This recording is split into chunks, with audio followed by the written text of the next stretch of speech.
Okay, final dream of the night.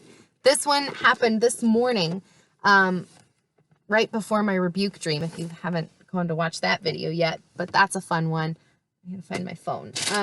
The rebuke dream is important because, here it is.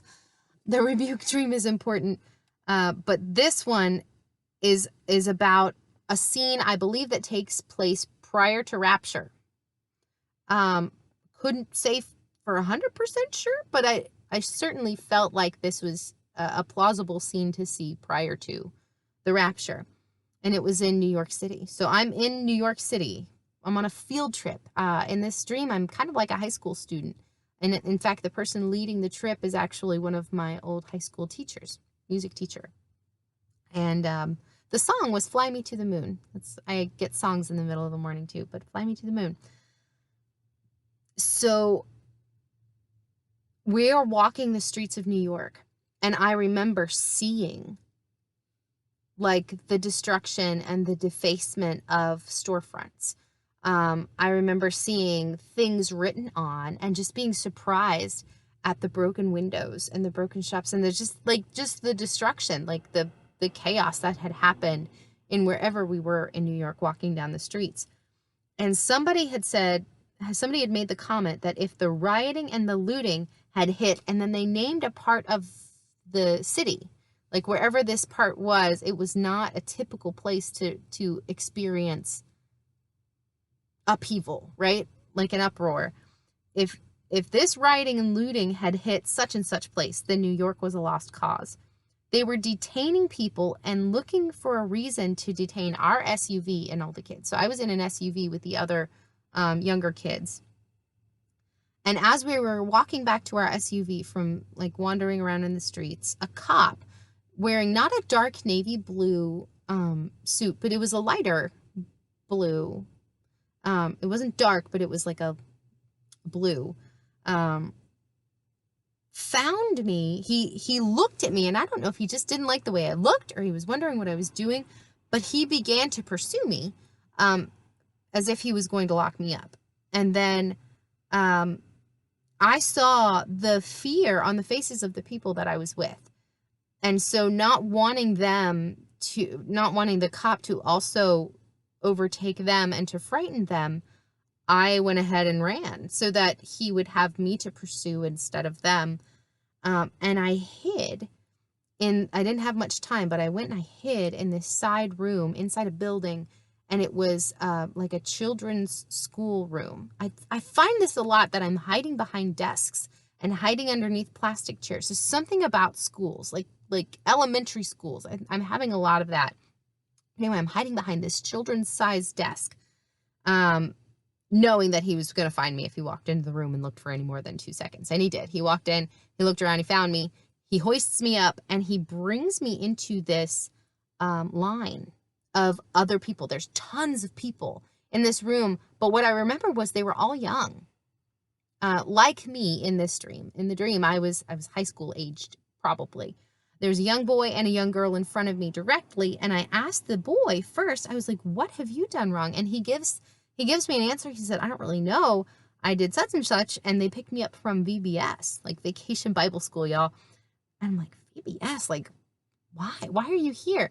And then I talked to the young girl in front of him. And I asked her, I said, what are you in this line for? Like, why are you here? And she said, and she gave me another benign reason. Like, whatever the cause was, I was like, why are you here? Like, this is no place to detain people. And the cop in the lighter blue uniform hadn't asked my name. He hadn't asked me what I was doing. He didn't ask me where I was from. He didn't give a crap. He didn't care where I was from or what I was doing or why I had run. He didn't even ask me why I ran. He just picked me up, put me in this line. And so after I talked to the two people, I spoke loudly to the group, trying to be heard by the authorities, trying to be heard by the other kids. I said, none of these things are crimes. I said, this is unconstitutional. And nobody cared. Nobody gave a rat's. A female black cop came in, and I try to speak to her, and she is the only one who seems hesitant and kind of weary, like she doesn't believe in why she's detaining these people. She is doing it as a part of her job, but you can see it in her face that she doesn't want to be doing this. She doesn't agree with it, and she doesn't support it. She just doesn't know how to not be in it, right? So this black cop, she's got her hair pulled back, right? Shorter hair pulled back in a ponytail, and I address her. It's like she's worn down with these questions. She doesn't have the answers to why we're arrested. And she looks at me, and then she pulls this young white girl with very big eyes. I remember just like she had these big innocent eyes. It looked like she had been crying, frizzy kind of curly hair. And she said, this young woman is very sick, and she's missing her appointment today because she's in this line. And I looked at her, I said, COVID? And the cop told me, no, it's something worse than that. And I said, I'll take her. I will take her where you need me to take her if I can get out of here.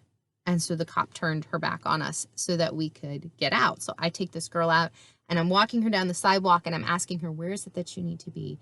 How can I help you get there? Like, are you going to be okay? That kind of stuff. When the side door of this detainment area, which might be a school, opens, and a young boy who had been in the line with me, not the ones I talked to, but a separate boy, poked his head out and very slyly said to me, you know, they didn't have anything on you until you walked out of here with that girl, and now you've been on camera, and they've got reason to get you. And then it's like this whole thing is like, oh my gosh, have I been played? Have I just been set up to help this girl? I don't even know if this girl is legitimately sick, or are they trying to find a way? And so I leave the girl and I run back to the SUV of people that oh no, they're not an SUV. They're out, and I think maybe their car has been stolen. But I see my group standing nearby, and I get their attention, and I'm like, where's the car? Their car has not been taken from them, and I tell them to get in quickly. We all get in the car. I hide underneath luggage in the back because I know that if I'm found with them, it will reflect upon them. Like that's going to be bad news for them. So I hide until we get to New Jersey. But I had felt betrayed because I thought that maybe this cop and this young woman had set me up so that I would actually be guilty of something that they could pin on me, whereas before they had nothing. Anyway, so we hit New Jersey, and then I turn to, I'm in the front seat now once we hit Jersey, and I'm allowed to be up and out and not hit away. I'm in the front seat next to the teacher that I know, and I look at her and I say, I'm wanted in New York. Like, wanted. Crazy. So I wanted to give that dream to you simply because there are a couple things that stood out. Number one, unconstitutional. It was a total loss of legislation, of the judicial system. It was a total wash of the authorities. I mean, they were, I won't say corrupt. It was almost like they've been told, just handle this. Don't ask any questions. Round them all up. Bring them all to me. But all the people that they were rounding up were young, and they were innocent. That, I mean, even the young boy in front of me had been arrested from Vacation Bible School. So he's like, is this a persecution thing? Possibly. That is my biggest... that is my best guess, is that this is some sort of persecution. It was on younger people. The detainment center was in a school. They're not asking any questions. Nobody cares about due process anymore, and they're going to do what they can to pin what they can on people. And so, metaphorically speaking, if this is not speaking to a specific something that's happening in the future, we're talking about a broad case, metaphorical, whatever. We need to be very careful with how we're voting right now, because legislation, authority, and constitutional rights are seriously at stake. I don't care who you like, who you don't like. It doesn't matter. I don't care what party you're on. I really don't. But I do have to say that if you have not examined, like for real, actually looked at what your candidates stand for. I'm not talking about the person themselves. You could be the most congenial person out there, and I don't necessarily want you as my president. I want to see what your policies say, and do you do what you say you're going to do? It is important to know what they're standing for, because there are powers of darkness at work and powers of deception at work. This is not a time to play, well, my family has been in such and such parties for forever. I'm not a very political person. I'm not very good at politics. But I know what's being snuck. I know that that the Democratic Party at this very moment does not look anything like the Democratic Party that was even under Bill Clinton. Like, even under Bill Clinton was passing laws to protect the sanctity of marriage, the family unit, right?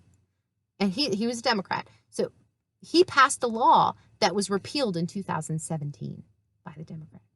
Okay, so he is passing laws to sanctify marriage. That was not that long ago.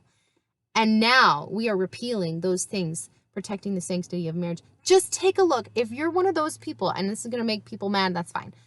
If you're one of those people that just follows whatever the media feeds you, if you're one of those people that has never actually researched what it is your party believes, Republican or Democratic, because some people just blindly follow whoever's walking ahead. If you're at a stoplight and you don't actually look at the light and you just follow the person in front of you, you don't know if they're going to drive into traffic.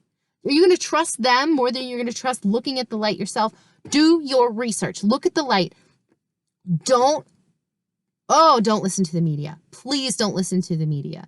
Please, please, please, please, please, please do your research, factual stuff. I'm not talking about explosive opinion pieces. Look at facts, okay? Check out the facts. Maybe even check out the opposite side of the story. Like, why? What, just look. Like, look at it. And be careful, because our constitutional right is at stake. And the potential for the United States of America to be in an apathetic, government-controlled environment is like a couple weeks away. Y'all, this is some serious stuff. I'm really gonna put a very good sermon in the description box underneath this. If you think I'm full of nuts or you think I'm an idiot, that's fine. It wouldn't be the first time, but I'm gonna put this sermon in the comments because I watched it the other day, and it was actually a church I had the pleasure of visiting once when I brought my kids back from a trip to the Bible Museum over maybe a year ago, maybe a little less than a year. And it just happened to pop up on my feed. I don't regularly watch his sermons, but I watched the sermon and I thought, man, that is well put together. He is so stinking smart, way smarter than I am. And the information and the way it's laid out there is bold, it's loving, and it is so true. So if you have the time, sit and watch it. It's amazing. It's amazing. But we are to love one another. Now is the time to come together. Now is the time to be together, and especially to be listening to God. And I'm going to pray for New York today, specifically, because what I saw there on the streets, and I don't watch the news. I don't watch the media at all. I haven't, ever since the beginning of the unrest, where they were showing things of burning cars and stuff, I haven't been able to turn it on. I just can't. And I didn't watch it much to begin with, but I just can't look at that. There's like a pain in it that I can't handle, other than through prayer. So I don't know if that's what it actually looks like now, but I mean, the graffiti, the writing on everything, there were like broken windows through businesses, just like it was in upheaval. Y'all be well. Take care. I love you. Jesus loves you even more. If you don't know Jesus, you should. He's like the best. And it's not hard to get to him. The Bible is free on your phone. I use the YouVersion app. You can access any kind. Dollar Tree has the King James version. You can buy one for $1. I give you $1 for buying the Bible if you need it. This is a time to be bold. It's a time to speak in love and truth, and not be afraid of Jesus and his name. And I'm speaking to myself as much as I'm speaking to anybody else. All right. God bless you. I love you.